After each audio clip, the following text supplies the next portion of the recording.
Assalamualaikum, selamat datang ke YouTube channel Cikgu Latif. Jangan lupa subscribe, like and share.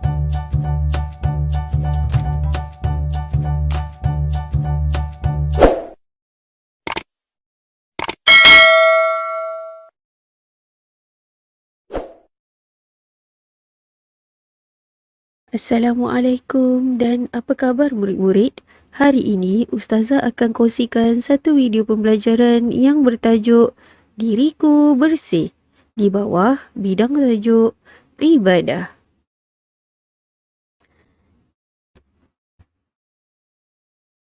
Sebelum kita memulakan pembelajaran kita, mari kita lihat dahulu objektif pembelajaran kita. Yang pertama, murid dapat menyenaraikan alat-alat beristinja selain daripada air. Kedua, murid dapat menerangkan syarat-syarat beristinja selain daripada air. Ketiga, murid dapat menjelaskan cara beristinja selain daripada air. Keempat, murid dapat menganalisis kepentingan beristinja selain daripada air. Yang kelima, murid dapat merumuskan keutamaan beristinja mengikut sunnah Rasulullah sallallahu alaihi wasallam. Murid-murid, cuba kamu lihat gambar ini. Ini lambang apa ya murid-murid? Mesti murid-murid tahu ini lambang apa. Betul, kamu mesti biasa nampak lambang ini di tandas.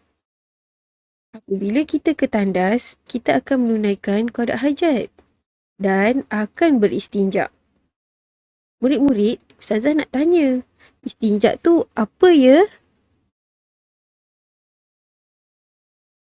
Istinja adalah menghilangkan najis yang keluar daripada kubul dan dubur dengan menggunakan air atau benda-benda kesat atau dengan kedua-duanya sekali.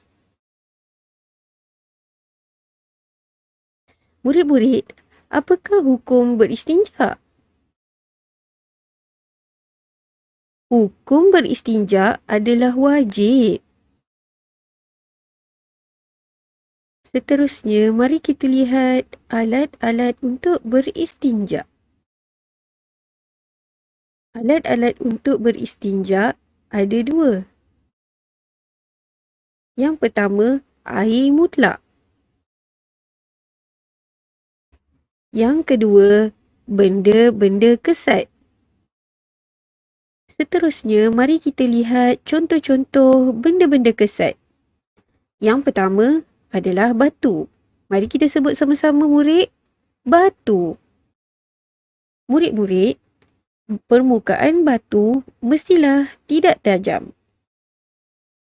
Yang kedua adalah kain. Murid-murid, kain yang digunakan mestilah kesat dan tidak licin. Yang ketiga adalah daun kering. Murid-murid, kita tidak boleh memilih daun yang masih hijau kerana permukaan pada daun itu licin. Yang keempat adalah kulit kayu. Yang kelima, kertas tisu. Yang keenam, kertas. Seterusnya, mari kita lihat ciri-ciri alat untuk beristinja.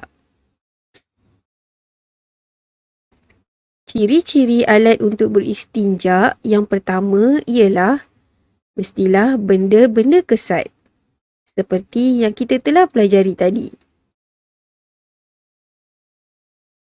Yang kedua, bukan benda dimuliakan. Contohnya, makanan.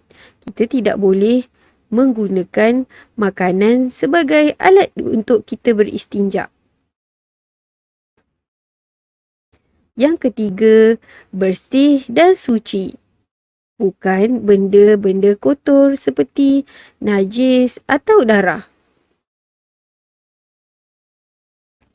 Yang keempat, boleh menghilangkan najis, iaitu bukan benda yang licin seperti plastik atau kaca.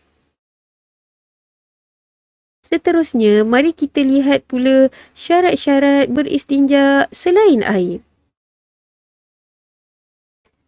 Syarat-syarat beristinja selain air, yang pertama, najis tidak beralih dari tempat asal. Yang kedua, najis masih belum kering. Seterusnya, cara-cara beristinja selain air. Murid-murid, cuba kamu lihat pada bulatan yang berwarna merah jambu. Ustazah menggunakan batu sebagai alat untuk beristinja. Cara-cara beristinja menggunakan batu atau benda-benda kesat ialah: yang pertama, sapu kubul dan dubur dengan benda kesat, iaitu batu. Kedua, sapu dengan 3 kali sapuan.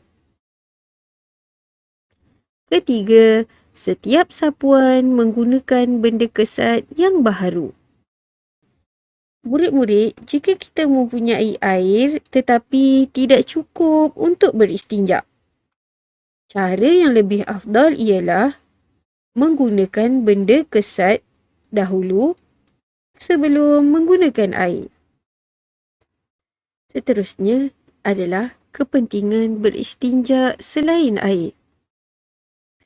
Yang pertama, mudah didapati. Yang kedua, sebagai pilihan selain air. Murid-murid, sebagai rumusan yang kita dapat daripada pembelajaran kita pada hari ini, kita mestilah mengutamakan air mutlak dahulu. Jika ketiadaan air, barulah kita menggunakan benda-benda kesat. Tamatlah sudah pembelajaran kita pada hari ini. Terima kasih kerana menonton video ini. Jumpa lagi pada video yang akan datang. Jangan lupa subscribe, like and share YouTube channel Ustazah. Bye. Assalamualaikum.